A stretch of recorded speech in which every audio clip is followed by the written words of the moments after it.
What's up everyone, my name is Tatsaigots and I have an ADC guide for Conquest here. So let's start off with your starting purchases.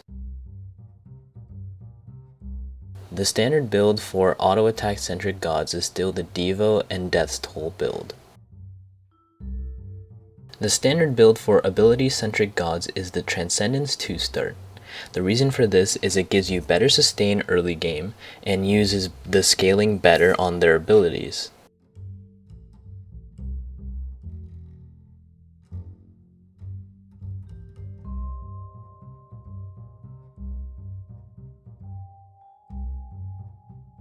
Next we'll be talking about the path to lane and maximizing your efficiency in getting farm.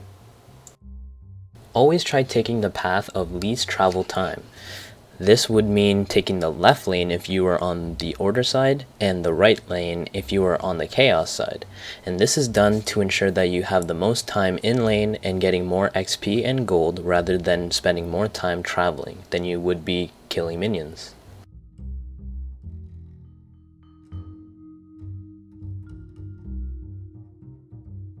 If you're going to back Harpies, you can take the mid or the dual lane entrance to the jungle. Doesn't matter, same amount of efficiency.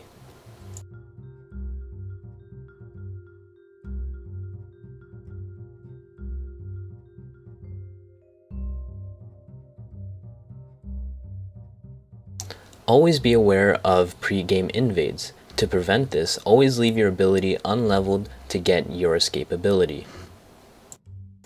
If doing mid camps, do mid camps first, then go to purple. Don't go to red.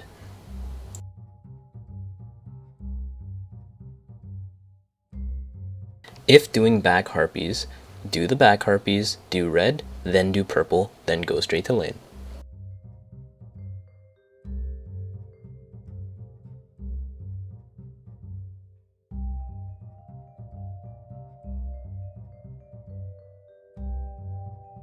Now let's talk about entering the lane in ideal and not so ideal conditions. Always watch the map to determine where you want to enter the lane. If you see that the enemy laner is in the middle of the lane, you may want to take the long way around just to be safe. Never head into lane when the lane is pushed up unless accompanied or you are high level. Your number one priority, clearing the wave. Hard pushing is used when the enemy ADC is in lane or when you want to push an objective. This is basically clearing the lane as soon as possible. When clearing the lane, try poking the enemy ADC by using abilities and or auto attacks to do damage to them. This is what poke is, doing damage.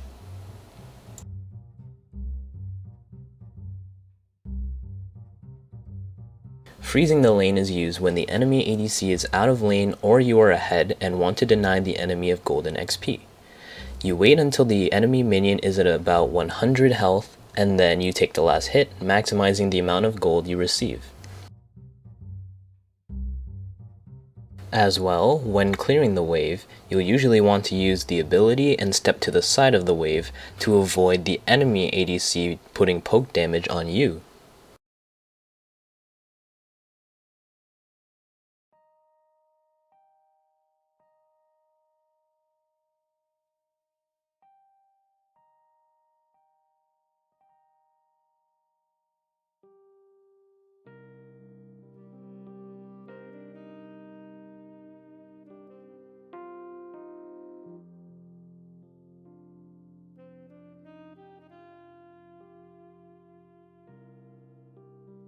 Always retreat to your minion wave to reduce the amount of poke you take from the minion wave.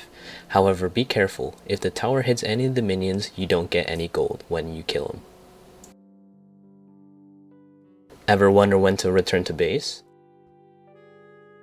You'll mainly want to recall hidden from the enemy. This is done to avoid ganks and initiations while you are not ready.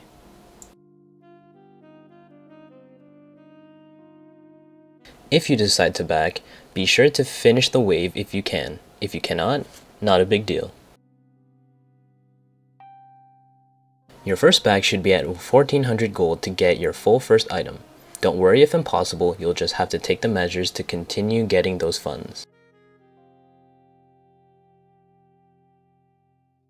Each successive bag should be either a second tier item, usually with an active, or a full item, and always buy wards. Finally, try to limit the amount of bags to maximize your gold efficiency and time in lane. When should I buy actives? For a safe playstyle, you'll want to get beads 1 as soon as possible. This will be on your first bag or your second bag. Next, you'll want to get Heavenly Agility after your third or fourth item due to the nerfs on Sprint 3.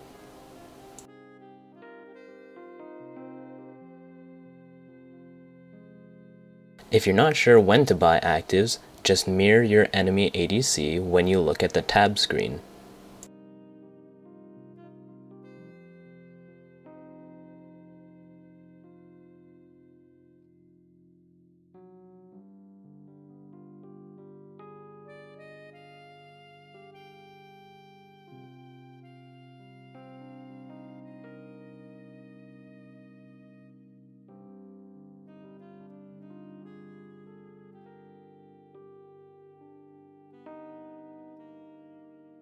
The best part about ADCs. You'll usually want to initiate when the wave is cleared, the enemy is pushed too far up, the enemy is out of mana, the enemy used all their abilities or important ones, such as an ult, they have low health, someone's asking for a gank, or you have the level advantage on them. Generally, you'll see an initiation when someone has done enough poke on them, so make sure that you do poke when you're trying to clear the wave.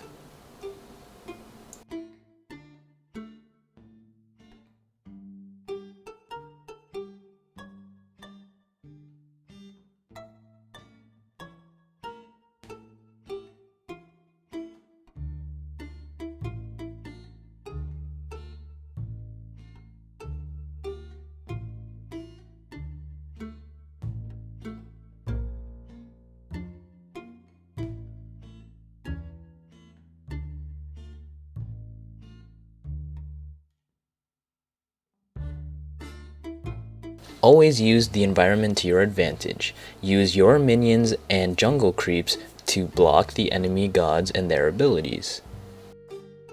However, you must be careful when you're initiating. It could be a bait. If they're backing with full health and you try initiating on them with half health, I'm pretty sure it's a bait. Due to recent hunter nerfs, you must be more careful than you were in previous patches. While you should be in front of mages and behind guardians and warriors, keep in mind that I do say should because you can go in their back lines. An example is Apollo. He does a great job in the back lines. Now, once a team fight does begin, the hunter should be targeting an easy to kill god, such as mages and hunters because that's where the main damage is, or a high priority target, which is usually guardians at a gold fury or a fire giant. So what should we be taking away from this guide? First, we should be focusing on farming and our efficiency in lane. Next, we need to know when to initiate and when you shouldn't, when you should do this, when you should do that. Next, you should have map awareness. So this is knowing when to back, when someone's gonna gank, knowing when to place wards, stuff like that. Next, we have knowing when to buy what, such as itemizing against the enemy team, although that's not very relevant to ADCs, and that's just your actives and knowing when to buy what core items, stuff like that. Finally, you must know how to prioritize targets, and that's mainly from playing the game and knowing when certain roles are more important than others, such as supports at Gold Fury and Fire Giant. But that's it from me, guys. Thank you for watching. If you enjoyed, please leave a like, favorite, and subscribe.